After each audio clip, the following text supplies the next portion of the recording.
Okay, we are recording. Hi, everyone. My name is Hey, Charlotte, I'm Dre. and we are the Sabina Sabina Project. Project. We are really excited to be here today at Mushroom Arts Festival, the first virtual edition of the Mushroom Arts Festival. Right on. Yes, good to see that the community can continue in and through these challenging times. So, we're really excited today to be here and share a little bit about the work that we do in Baltimore City and in the world with Sacred Earth Medicines and how we have been working to return reverence and respect to the medicine as a form of harm reduction for specifically the BIPOC community and the larger journeying medicine family. So we thought we'd start today by talking a little bit about our own journeys into this work. And I think Dre, you should kick us off with your path, your medicine path. My medicine path. Okay. Well, let's see. Uh, so my medicine path has been an interesting journey. I started off with lots of meditation, martial arts practitioner, learned lots of black belts, and then was really into the Zen warrior way. Uh, but my real focus was enlightenment. I wanted to be enlightened, and I wasn't getting close to that. I was actually moving in the opposite direction. And I was about 100 pounds heavier than I needed to be. And, with a couple of chronic illnesses that was starting to flare up by all the inflammation that was in my system. And my partner convinced me to do pot brownies for the first time at 40 years old. For 40th birthday, I had pot brownies. And I was like blown away by the impact of these medicines and how great I felt, and also really questioning like how in the world could this medicine be illegal, and realizing that if this was illegal, it shouldn't be. And then the more digging I did, the more I realized that this was just a lie. Like that the war on cannabis was really about the war on people of color Mm-hmm. and the prohibition of those people. So I got to Maryland, got activated, got some laws passed, medical and decrim. Also during that time, around during that Father's Day of that same year, I learned that my partner was pregnant with our baby girl, and I wanted to be, I wanted not to be, I wanted to change some things about myself. I didn't want to pass some of my issues. I was a workaholic. I was an angry, aggressive person and didn't trust people, humans. Structural racism had taken a toll on me. Since about the age of 8, I had been like dealing with the knowledge that because simply of the color of my skin, that I was going to be treated differently by society. And then I was told things like I had to be better than my white counterparts to compete, and I thought that was ridiculous. And then harassed by the police uh, and then putting me in danger by their what I thought was fear, but later I realized hatred towards people who they consider the enemy of the state. And by the time I was 40, I was really kind of done, you know. And I Enough had trauma for one lifetime. Well, yeah, right. And so I had some mushroom chocolates on Father's Day, and my mother and my partner sat for me, and it was a beautiful experience. It was a small amount, maybe 1.5 grams, 2 grams, but it's just beautiful colors and light. I laughed. I just laughed, kept on saying, "Let it go." Began the process of forgiving my dad, and during that ceremony, I looked up in like the left hand corner, and I saw this image of this being, this green being, and said, "You need to have a conversation with grandma." I was like, "Who's grandma?" So after that, I had talked to my partner, and they were instructor, and it turns out one of the students happened to be training as a curandero, and next thing I knew, I was in a ceremony a week later in Maryland. And then I went to Peru for 3 weeks and did my first dieta about 2 weeks after that. So moved quickly, and then I've been on this path ever since. And I feel like the relationships that I've been privileged enough to develop with these medicines and to share with other people is the most important and most profound experiences in my life. I agree. We have, I think it's funny, our that you ended with the your path started very like clearly and quickly, and then you stuck to it, and that mine is so different. Like we came from such different places. So if I really trace it back, my relationship with plant medicine started when I was 14, because I started smoking cannabis when I was 14. Obviously not in a responsible way. But it did, I think, I've recognized in the last few years that it did really help me get through some really challenging times where I was able to sort of compartmentalize my emotions in order to succeed, essentially. And so started smoking cannabis at 14. I went to college. I went to college at like the start of the peak of the EDM era. And I was also in Baltimore City. There was a pretty big rave scene, and my roommates were in that space as well. So we would go to raves, and that's when I started exploring. Yeah, we were like in the warehouse with an unnecessary amount of MDMA. And that's when,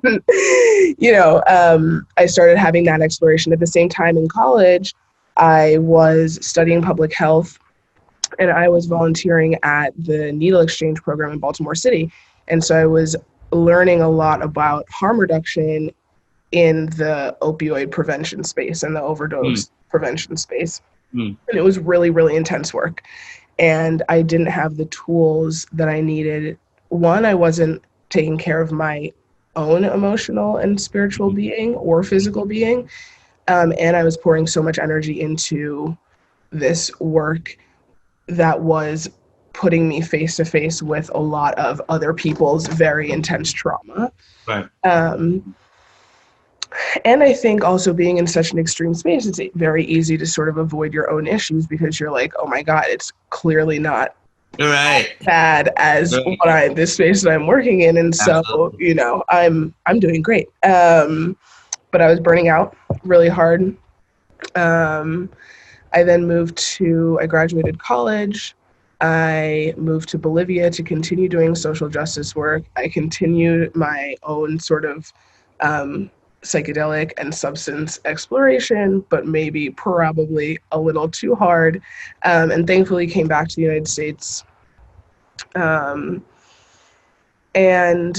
started doing work in the nonprofit sector, but like in marketing. I like really completely removed myself from the really intense work that I was doing before, because at that point I recognized that like the burnout was right there in my face, and I needed to like really remove myself for my own mental and spiritual and physical health as well.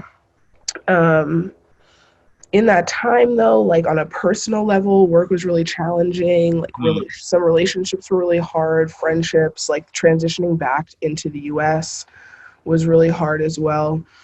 Eventually I started going to therapy and was able to recognize that for a really long time I had been just like a very high functioning person with anxiety, and that I had used like success as an avoidance or a way to like cover how chaotic my mind actually was. Yeah. So from there, how old were you at this point? I was already like 26, 25, 26 at this point. And I definitely like, had tried therapy like when I was a teenager. I think, my mom recognized it was probably going to be helpful for me, but it was like I was a teenager, so I was resisting it a lot. But yeah, when I was like 25 or 26, I was in a really shitty relationship, and I was like, I have to go to therapy. Really, initially, I was like, I have to go to therapy to deal with this other person. And once I got in therapy, I was like able to recognize my own role in that. Yeah, And yeah. yeah. So I feel like Amen. going to therapy forces you to start taking accountability for yourself. Yeah. And then I discovered mushrooms. I had been doing psychedelics, but more synthetic ones. Discovered mushrooms, sort of like started recognizing these like greater connections in my life, the need to connect more between my body and my mind, for sure. And then through my co-working space, I like met somebody who had done combo ceremony with you, and I was wanting to run mushroom circles for, or facilitate mushroom circles for Black women. So you and I connected, had some really interesting conversations, went to the People of Color in Psychedelic conference in DC. And then I think we went to the conference, and then I had my first combo ceremony after that. Yeah. Now on my end, it was you were frozen for a few minutes, so Oh. we missed a little bit. It was just before you talked about us going to the conference. What did you say before that? I was just saying that I met someone in my co-working space who had done combo ceremony with you. Oh, okay. Yeah. And I was like at that point thinking about psychedelics, people of color, and all this stuff, and I was like, I was super snarky, and I was like, I bet you went to a white dude, and she was like, nah, I was like, okay, I need to meet this person in my own city. So yeah, we were connected. We went to that conference, and then Sabina Project was born. Sabina emerged. Yeah. Yeah, I remember that conversation fondly too, because it was a great lesson for me. I remember I was walking in Hamden, and I was walking probably I was walking up from Bodhi Thai. It was at Bodhi Corner. Yeah. Right over there. Yeah. And I remember walking because I remember there's an ice cream parlor on the, like if you're walking up north, there's ice cream parlor, right? And I remember like there is when I was like, I had listened to what you had to say, and then I was like, okay, let me school this youngin about how this process works, right? And so much ego is so interesting. Like no matter how many years I've been working to to let go of all my story, like so many layers. So I said to you that I didn't think it was appropriate to do a ceremony for BIPOC only. Which is interesting is that if you had asked me this a week ago, I still would have agreed to that. What's changed is, the first thing that changed is when we went to that conference, I realized that there was a tremendous amount of people of color who all had the same story about not feeling safe to do psychedelics or talk about psychedelics, share their experiences in all white spaces. And I do remember reflected one of the reasons why I got involved in this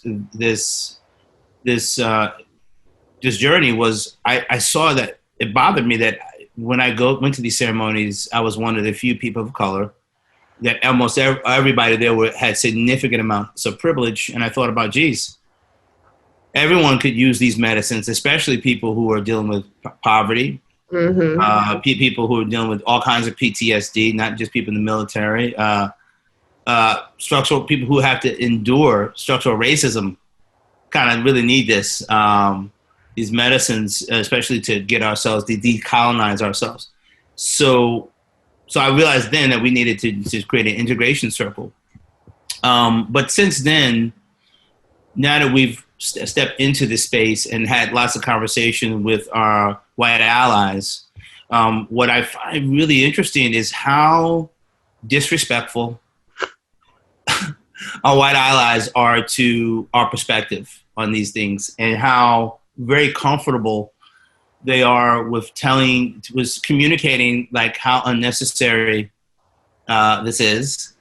And it's quite alarming, because in a space where consciousness, radical self-transformation requires that you look at all parts of yourself, all aspects of yourself, and come to a place of gentleness and respect for all beings, how the same people who seem to be relatively conscious when it comes to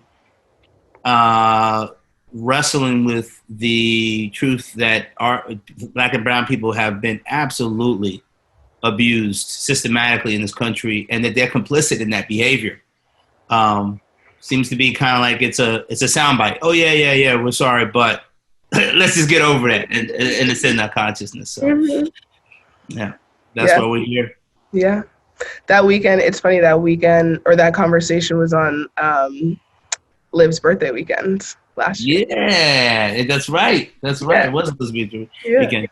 I just think about, like, just for those who are listening who perceive themselves to be people who identify culturally as white, and just think about what we're saying in a space where consciousness, the greatest opportunity for radical transformation, comes with when you're doing these modalities and you know, for those of you who may say, well, wait a minute, I do these medicines for fun. What we're speaking specifically is how our ancestors utilized these medicines, and it wasn't for fun.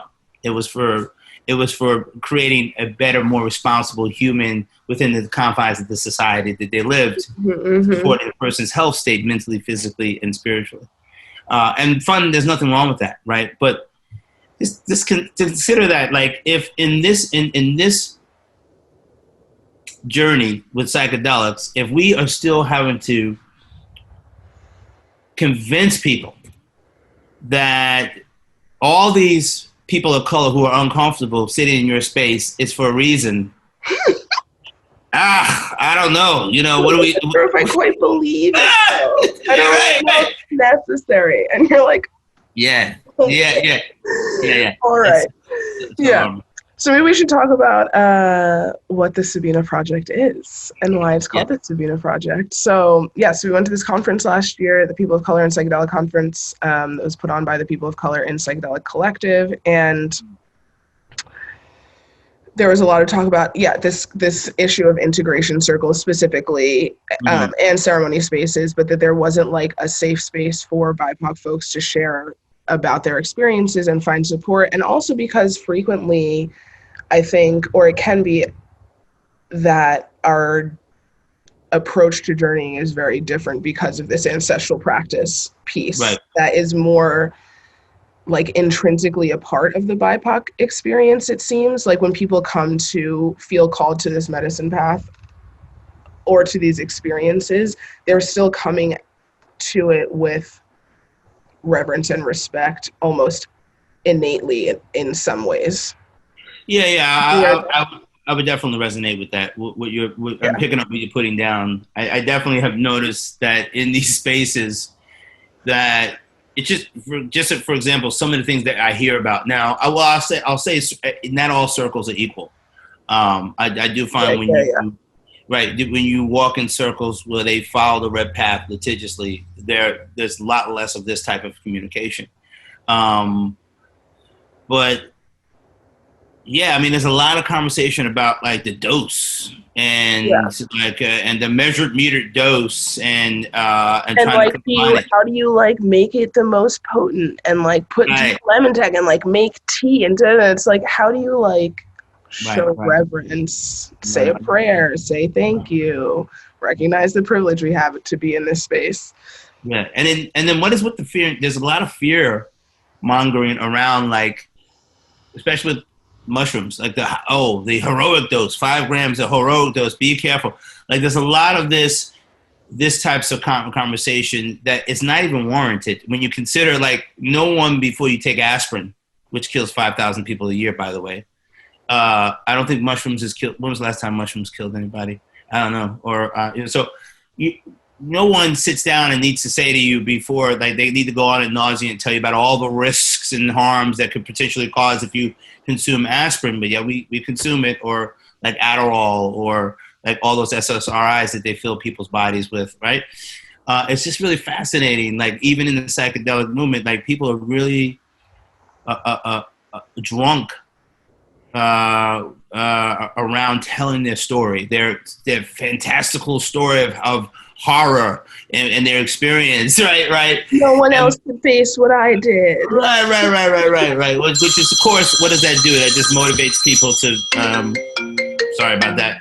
It motivates people to what? Be afraid of these experiences, and that's kind of a sad reality in this industry. But what we're looking to do is really change, or not change, but add to the conversation about these medicines, so that we can bring in the Western perspective, and then bring in the rest of our perspectives in this conversation, to have one that's based on healing and self-transformation. Yes. So, yeah. So the Sabina Project is a Black-led platform for sacred earth medicine education, harm reduction, training, and integration.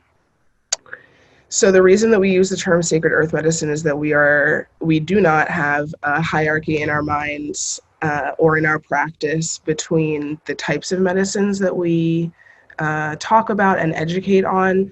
MDMA could be just as healing as ayahuasca or iboga for somebody. The question is how you... am I frozen again?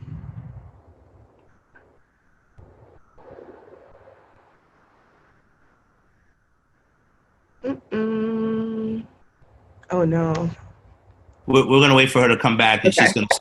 Okay, start where you started. So the question is not. The question is not. And then you went like this.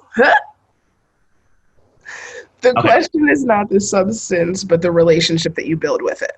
Yeah, absolutely. And so, all of these medicines are from Earth, and in fact, all derived originally from some type of plant natural material. So we like to talk about all of them. And then we run monthly educational workshops, integration circles for BIPOC journeyers, and virtual ceremonies with legal plant medicine allies. And we'll be starting some longer courses this winter, and have big plans in the future as well for how we can bring our communities together to safely practice this medicine.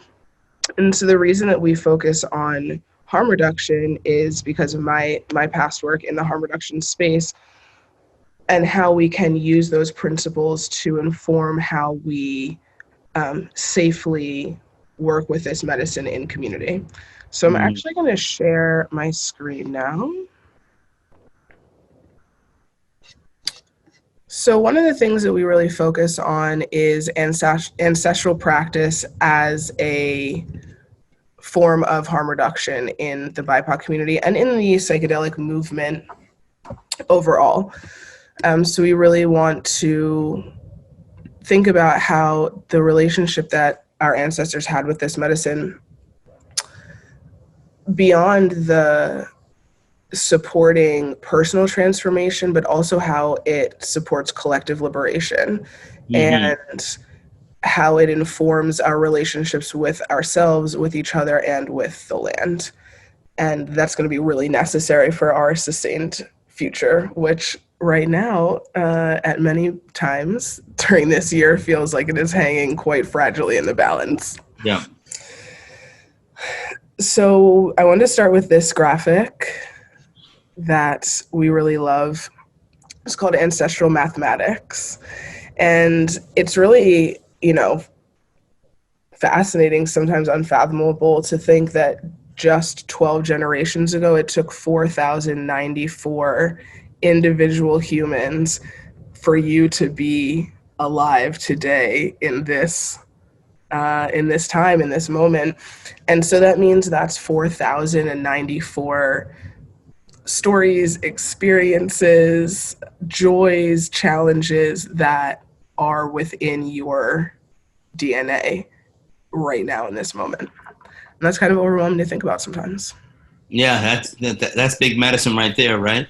Yeah. And then if you extrapolate that all the way back, like, right. We're all Homo sapiens, right? Some of us have a little bit of Neanderthal, a little bit of Dionysian, but our species, that we are one species, and at some point we are all allies, right?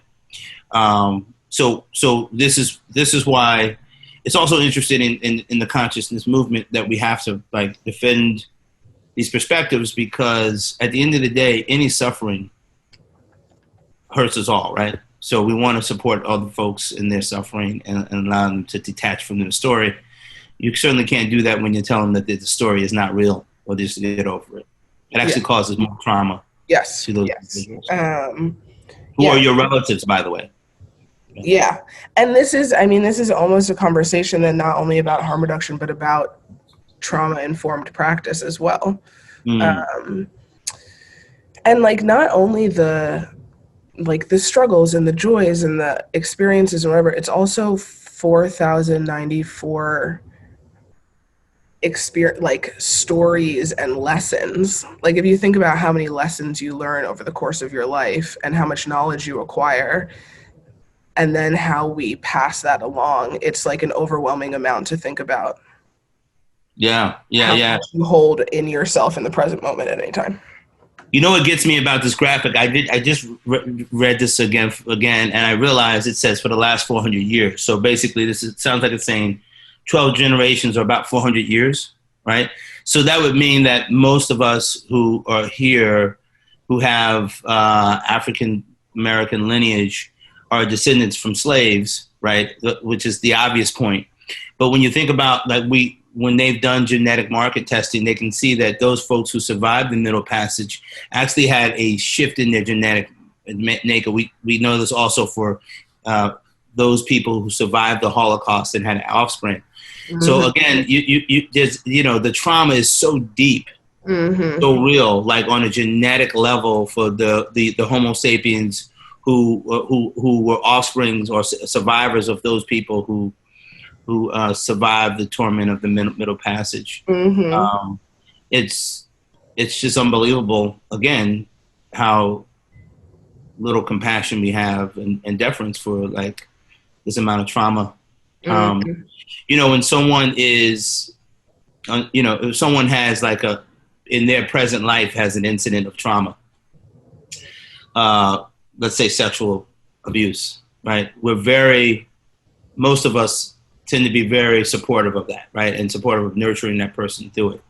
And I think it may be because of the amount of time that we've endured the suffering. It's like people don't, it's like that type of suffering times 4,000, right? Yeah. And people who have experienced it and have spread that gene and that trauma throughout, it's just significant. Yeah. It is a lot to think about. Mm-hmm. So in that vein, why is it that we talk about ancestral practice as a form of harm reduction? I think you have an interesting perspective on this. Yeah, I mean, our ancestors, all over the world. First thing I want to say is this ancestral conversation is not a BIPOC conversation. In Europe, Wiccans were set on fire for their connection to the land and the earth, because these Abrahamic traditions were more interested in spreading their colonization and the domestication than they were sharing the truth. And they were very intolerant of the people. So ancestors all through the world have been using entheogens, except for, I think, Alaska. Is it Alaska? That's the only place in the world where there's no natural occurring entheogens. And so... that level of cold, though, outside, that would make you trip a little bit. Right, yeah, exactly, right, yeah, just exactly. Endure that for a little while, and you'll have a near-death experience and release the DMT. Exactly. So I'm sure we haven't dug into it, but I wouldn't be surprised if there were practices related to, exposing yourself to the elements. Yeah, that'd be really interesting to dive into or to research. Yeah, really interesting. And so, these practices were, first of all, what happens today in a psychedelic experience? Typically, it's a young person, high school or college, who's getting this experience, and their guides are other people in high school and college. Not that people in high school and college are not very smart, they are, but they also don't have an elder guy who has experience guiding through this process. Yes. In an ancestral tradition, what you have is elders who are guiding you through this process. This is the normative expectation in the society that everyone's going to go through this at a certain time, usually right around a rite of passage. And that these experiences are not just for you, the individual, but for you, the individual, to support the greater community, right? So this inward and outward. Heal yourself and then heal the greater community, versus what we have in our culture of, I just want to experiment. I just want to try without setting in intentions. And then lots of times in those conditions, the setting is usually surrounded by lots of intense music, alcohol, sexual conversations or sexual energies, and all will complicate significantly your ability to have that radical self-transformation. Yeah. I mean, I think for a long time, and for many people, you could be experimenting or exploring recreationally, and like you don't even understand the healing benefits of it. Like I'm integrating experiences that I had 10 years ago because I didn't understand I wasn't tuned into the subtleties of change in myself. And so I wasn't even noticing how those substances were actually supporting me in like being more open and getting to a point where I could go to therapy, right? Like where I could ask for that help. So it's been interesting to try to like think back on those experiences and how I can use what I've learned now to integrate them. Yeah, and that's dope that you point that out. Two things you point out, which I really love. One, like integration is a lifelong journey, and you could do it. You don't have to be in sequential order. Yeah, like you in all these experiences, and then there's this other part is like it's keeping in mind that maybe these medicines call us to them, versus versus we choose them, and who's to say?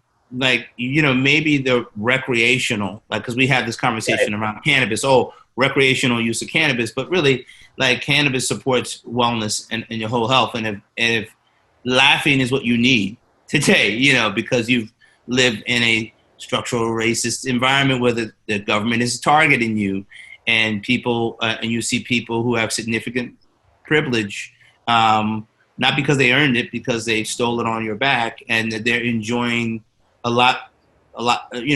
much more fulfilling life. Cannabis is a good thing to have as an ally, right? If you are a super overachieving, people-pleasing, anxious person, taking some MDMA and not giving a fuck about how your body moves when you dance and just like releasing is super healing. Oh, absolutely. Especially with something like with MDMA, when you think about all the body shaming that happens to young people, right? And all these ridiculous expectations to be, a supermodel, right? It's just so interesting. I think the MDMA would be a great supporter of that. Like, just like having an experience of actually feeling good in your body. Yeah. So I put this other question, but I feel like it's incredibly vague. I think I was trying to allude at why is it that we're doing this work within the BIPOC community, which I think we've touched on. Right. And that's not to say, the only offering that we have that is BIPOC only is our integration circle. And we're, completely open to other folks stepping into this space with reverence and respect always. Absolutely. The only thing that we have that we do that is not available to everyone is the BIPOC integration circles. But any medicine journeys we do, that is open to all beings.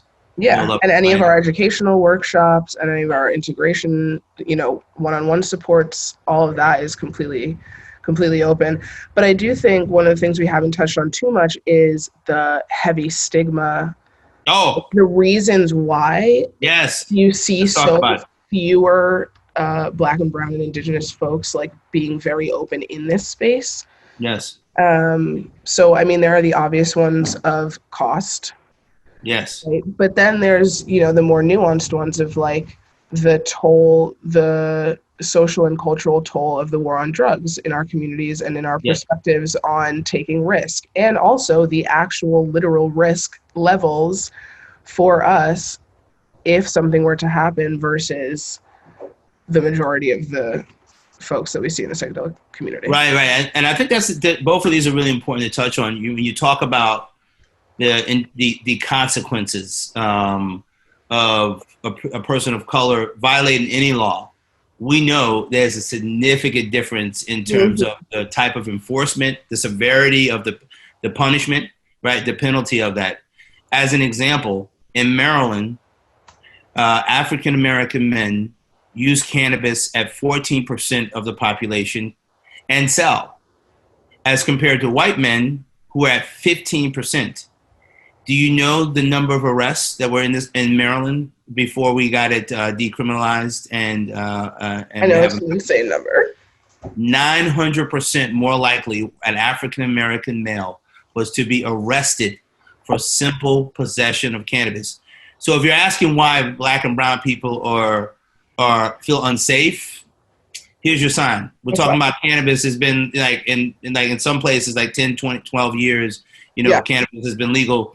But even in those places, like even still, like when you look at the marijuana arrests in Colorado, they're still predominantly people of color. And they went up. So, Right. And I think beyond, also even beyond the financial consequences, also the potential social consequence. Oh, yeah. For many people, we've been so indoctrinated by respectability politics and self-judgment and shame and all these other things that there's not even a space to. We hear people who come to our circles who are exploring these medicines or building a relationship with these medicines and finding incredible benefit, but are not even able to share that with their immediate friends and family out of fear of the social repercussions that it would have. Absolutely. And professional as well. So it's, it's all. It's definitely not something that is supported in the greater community, in particular with the middle class and upper middle class African-American communities. There's definitely not a large support for any of these medicines. When we were working to get the laws passed in Maryland, we got very little participation. Actually, our biggest ally was the ACLU. That really was the one that actually did the study to show, and that was an embarrassment to the state. But, for reasons of survival, people of color have adopted an ideology that revolves around we have to be super citizens in order to compete, right? And just think about if some of the narratives that you, who are not a person of color, have heard in the past about Black people, right? Black and brown people. That you probably have heard narratives around us being lazy, right? Now think about how ridiculous that is when you consider that for 400 years we were workers for free. Can't be that lazy, right? Right. So it just, you'll hear some racist person make these comments and you're thinking, you clearly don't read any history books, or you read only the parts that make you feel good about. Exactly, that confirm the narrative that you support. So I want to touch briefly on why we feel this is important to the psychedelic movement, and then also talk about how folks can support the work we're doing and join us in community. Right. Before you get there, can you go back a little bit and we talked about cost, right? But can you just break down this before? Because I think some people who are middle class or thinking, what's the big deal with $200, $250, $300 for a ceremony? What's the big deal? Can you explain? And that's if you're really tight on money, that's 2 months of groceries. Right. Because it's not, and especially given the times we're in now, that's a heavy question, but yes. Right. So let me break a couple of experiences down that I've experienced as a person of color. My daughter used to go to a Waldorf school, and I was surprised to find out that the majority of the people at that school are people not of color, and all of these people are significant or have significant wealth, and at least 50% of those people, their children education is being paid by the grandparents, right? So you're talking about like generational wealth, right? So for you to invest $230 in your conscious freedom means that you're taking probably your $230, right? Because your college education has been supported for you. You've been supported in getting your first business, a house. You came out of college because you know someone and have some privilege, and you're getting a job probably paid more than a lot of people. Now that's not everybody's experience, right? But again, the vast majority of people that I have sat in ceremony have been people of privilege to be able to afford that $350. So that's part of why even someone who's a middle class person of color, like this is an investment that, and they're still paying their student loan debt. They're still in student loan debt, and et cetera. Okay. Yeah. Yeah. And I mean, beyond that, then if you're a person of color who you're at a higher risk of experiencing poverty, then if you are experiencing poverty, you definitely could use these medicines to overcome that trauma, because that's just recurring trauma. But it also means that you're living paycheck to paycheck, you're potentially unemployed. And so like thinking about, let me spend $250 on some woo-woo thing that somebody says might work for me, like that's just not, it's just not an option. I'm gonna vomit in a bucket and then might go to jail. And be surrounded by for that? And be surrounded by a bunch of people who I'm afraid of, right? Right? Yeah, it's not really the thing. Yeah, it's just crazy. So in Baltimore City, some of these impoverished neighborhoods, the average net worth is like $7,000 a year, right? So significant amount of poverty. And imagine living in that poverty and watching people drive by in their Tesla, right? How does that make you feel? How do you think that'll make you feel about your situation? Pretty pissed. Yeah. So if folks would like to support the work that we're doing or join us in the community, there are a couple of different ways. So if you are a BIPOC person watching this, we would love to have you at one of our integration circles. They're every first and third Sunday of the month, and they are completely free or donation-based. If you would like to contribute, there's no expectation of that. We do have a mutual ceremony fund that we created, and this is a place that folks are able to donate, and then we reallocate those funds to BIPOC individuals who are sitting in ceremony. At this point in time, of course, that means that we are supporting folks who are sitting in legal ceremonies in the US, and when traveling is possible again, we will be able to support in legal ceremonies abroad as well. But it's just a way to try to combat that huge barrier of access that we were just talking about, which is the financial piece of doing this work. Yeah. We also mentioned earlier that we do some medicine ceremonies, and so we have a virtual rapé ceremony coming up at the end of October, and you can find that on our website. And then we really just ask that you are open and willing to confront your personal biases in your journey work. Medicine work is a great place to start to unravel a lot of this programming that has gotten us to the point of seeing so much difference in each other and using that difference to discriminate and to fearmonger and create more hate. And so, if you are on this path, use it to heal yourself and work on your personal transformation, and then turn it outward and give back and figure out what your role is in contributing to our collective liberation moving forward. Yeah, aho. And I want to say, when she says confront your personal bias, I'm going to say it a little bit differently. I want to encourage every human who sees themselves as a person working with these sacred plant and animal medicines to question your entire reality. All your ideas, your thoughts, your belief systems. I want to encourage you to challenge those and find out the name that you had before your parents were born.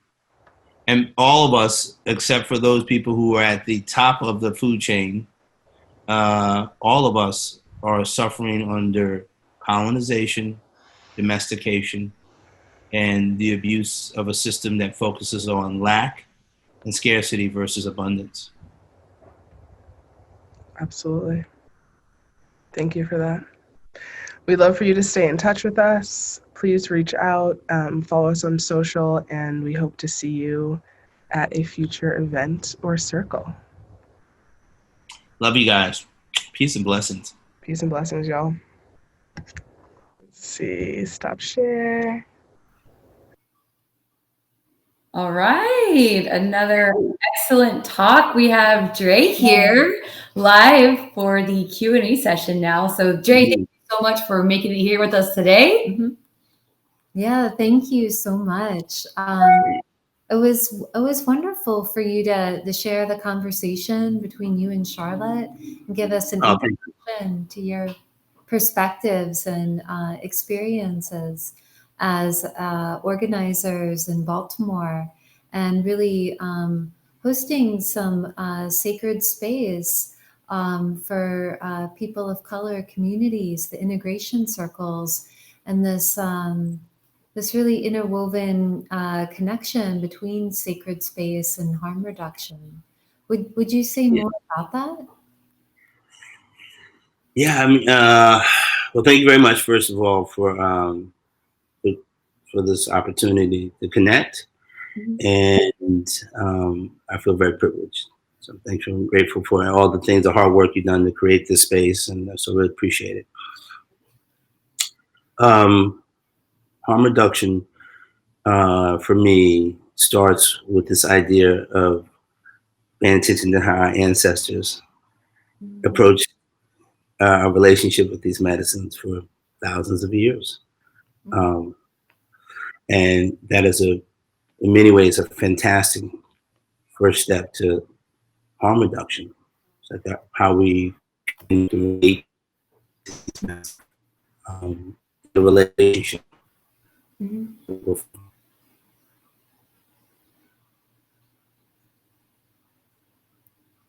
You still there, Dre? I am. Oh, okay. I stopped talking. We lost the last couple of seconds of that. Oh yeah, okay. And I can see on my screen it looks a little fuzzy, so it might be a little Wi-Fi connection. One of our recommendations is you wipe your hand in front of it, and maybe that resets it. It's a trick that works for us every now and then. Wow. Yeah. Okay. Oh, you know what? Yeah, it does. It's a little bit better. Yeah.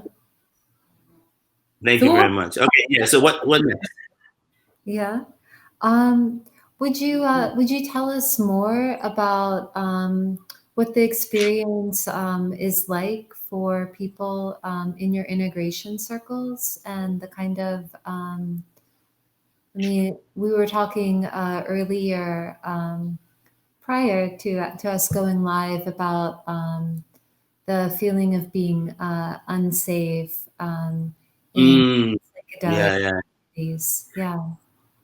So I mean, it's all started, when I first started, had the fortune to connect with these medicines. I noticed that most of the people in the space, almost all the people, were people of significant privilege, and white, and there was very few people of color, and then I would meet every once in a while a person of color, and there was always a communication about feeling unsafe in those spaces for some people. And part of it is that when you're you can imagine having a transcendent experience, right? Right. And realizing how much power you have and control you have over your experience in this reality as an adult, right? And beginning to do that inner work. But then the reality is, for a significant portion of the population, that you still have a structure that is actually targeting you, a government like that has systems and programs in place, and it's a significant amount of unconscious bias in the society against you, even so much that when people immigrants from other countries come to America, they automatically buy into the bias against like groups of people. So it's a really toxic environment here. Mm-hmm.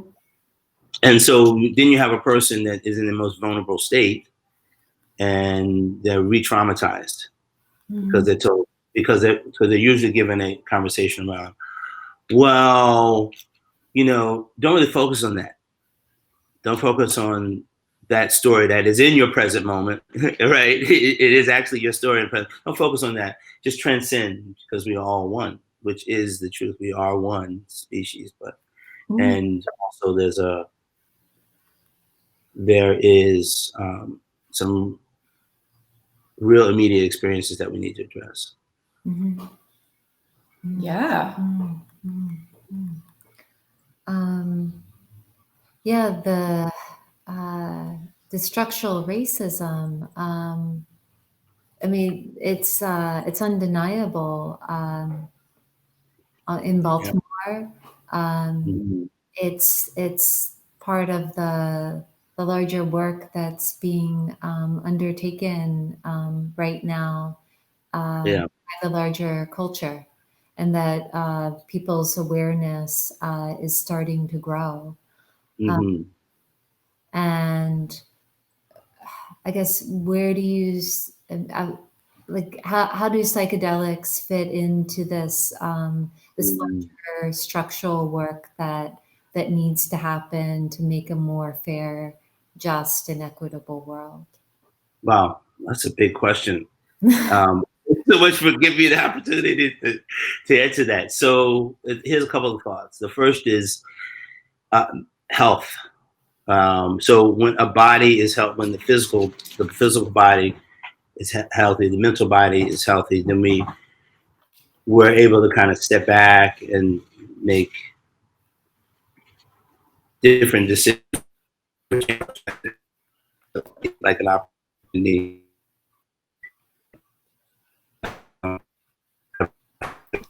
Breaking up just a little bit. Don't want to lose it. It's such good content. I don't want to lose it, but all right, cool. Keep going. Okay, good. And then there's there's just okay. If there's also a lot of tremendous medical benefits to using these medicines, right? So there's the ancestral ways they approach it with reverence and respect, right? To really connect, but also like there's benefits from example PTSD, right? Right. So we always think about PTSD. We think about like war, or we think about assault, right? And then, but if you think about a group of humans who have lived in this country, and since they've been here, they've been assaulted by the culture. Like, imagine the PTSD of that. And then you think about the potentials with, we know that, for example, people who survive the Middle Passage, we're talking like over 100 million people died, crossing the Middle Passage to America, right? So we think Holocaust, 6 million people. 6 million people. We're very reverent about that. 100 million people died during the Middle Passage. So the ones who survived that, they had a genetic shift, in genetic marker shift, where their relationship to stress is already at a higher level, right? It's like it's peaking, right? We see that in both of those populations. So just imagine. Then we went back to that conversation we had about 12 generations of humans. That's about 4,096 people, right? We now all have that genetic marker. That's just 12 generations, right? That's a lot, exponential, right? So think about all these humans who are like, and then what if we could use these ancestral medicines to shift that genetic marker back to a healthy resting state? Then things like maybe hypertension are not because of salt. It's all cause of stress, which eradicates those communities. So just on the physical and the health level, but also as people are waking up to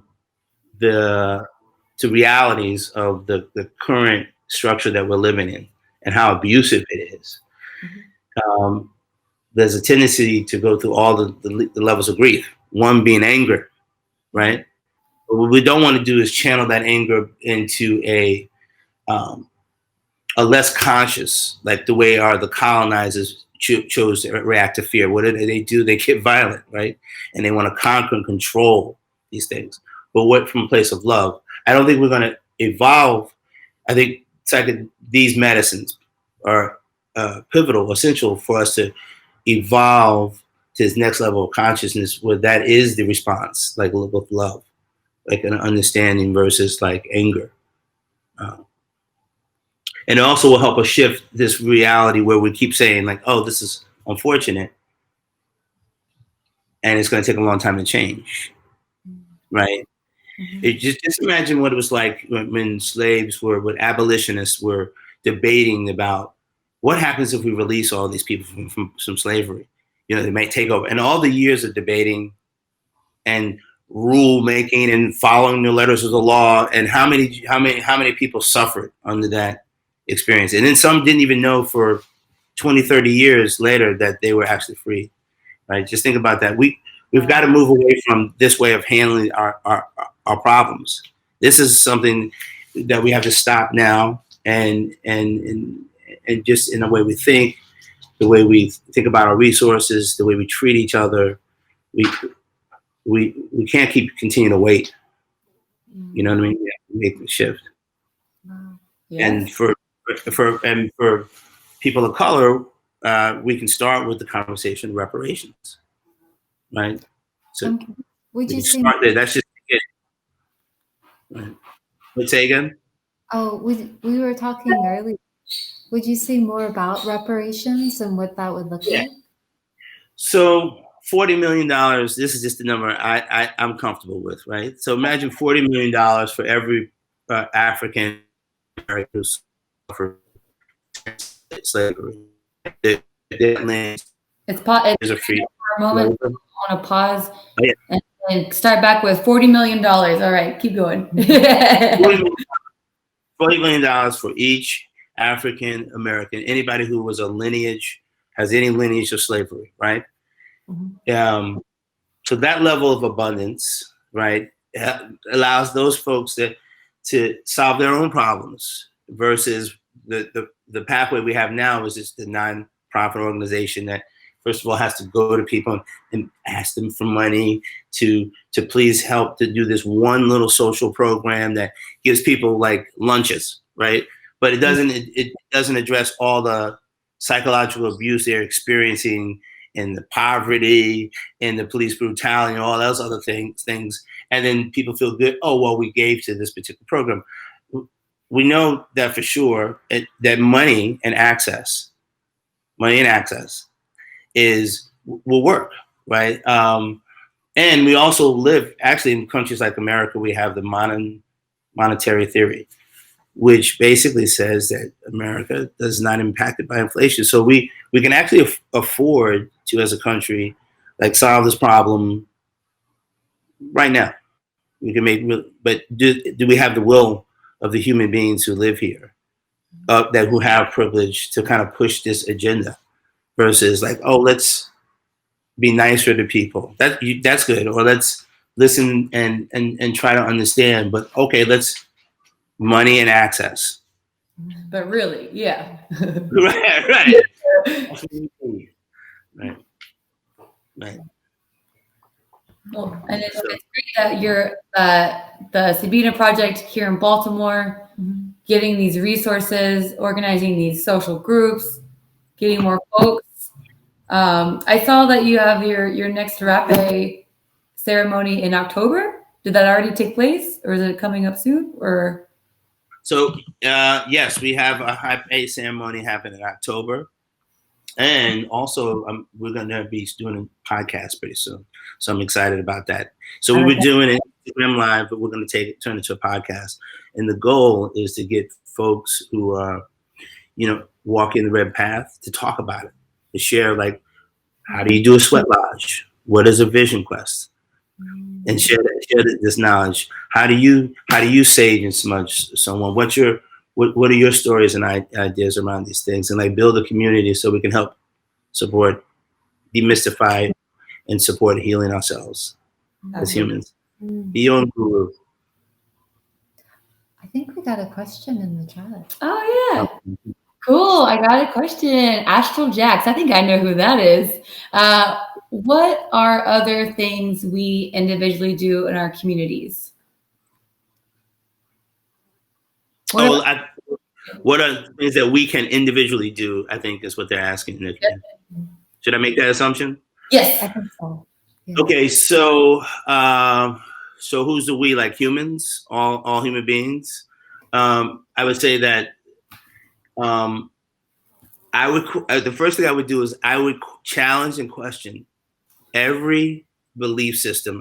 This is what I would do. I would write a list. This is the first thing I would write 2 lists. One list, everything that you know, because you've actually experienced it yourself. Mm-hmm. And then another list, all the things that you know because someone told you. Start there, right? Mm-hmm. Second is cultivate an idea around abundance. There's an abundance of everything that we want, right? And focus on all of the things that are beautiful and that you're grateful for. Like that's what I would start with. Drink lots of water. Lots of water.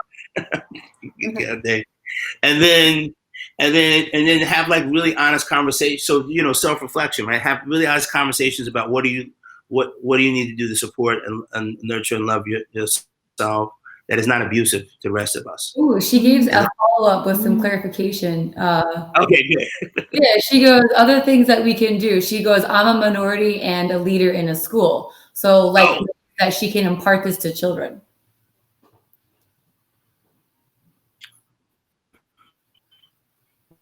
And it might be breaking up, so start. Join groups. I would say join.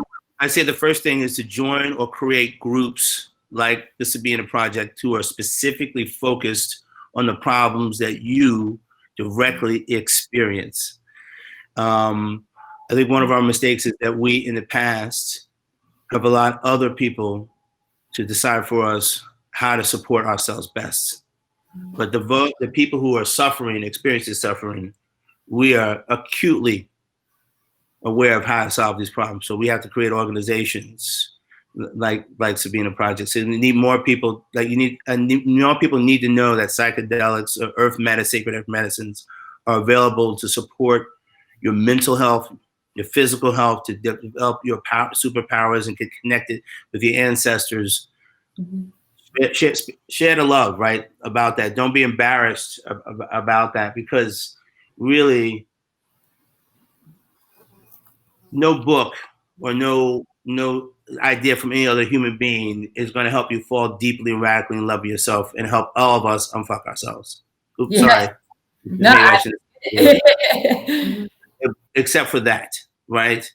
And we're not going to logic our way for sure out of structural racism. It's got colonialism, patriarchy laid on that. We have to use our superpowers. That comes with like getting in touch with our ancestral powers, all of our ancestral powers, to deeply love ourselves and create the world that we desire, right? So join a group. If you don't want to create, then join a group like Sabina Project, like connect with us, get in ceremony, sit with the medicines, because they are teachers and the way out of this suffering and abuse, right? It's for sure. Because you do that and you don't have to tell people how to eat better or exercise or defend themselves or understand and communicate instruction. I'm pointing down to the best way for people to reach out and contact you. Here at the bottom, it's flashing admin@thesabinaproject.com. That's how you connect here with the Sabina Project, right? Yeah. Sorry, I'm rambling on and on. I probably went much deeper in that question than you were asking. It's great. We need it. Yeah. We want to hear it. But we're ready to wrap up with our Q&A section. So I just want to again extend many thanks to you, Dre, your time and your commitment to the project. Thank you so much. Yeah, we need it more love it. And I hope that we are able to really plug more people into the Sabina Project and participate with your integration circles. Peace and blessings. Thank you. Thank you. Thank you.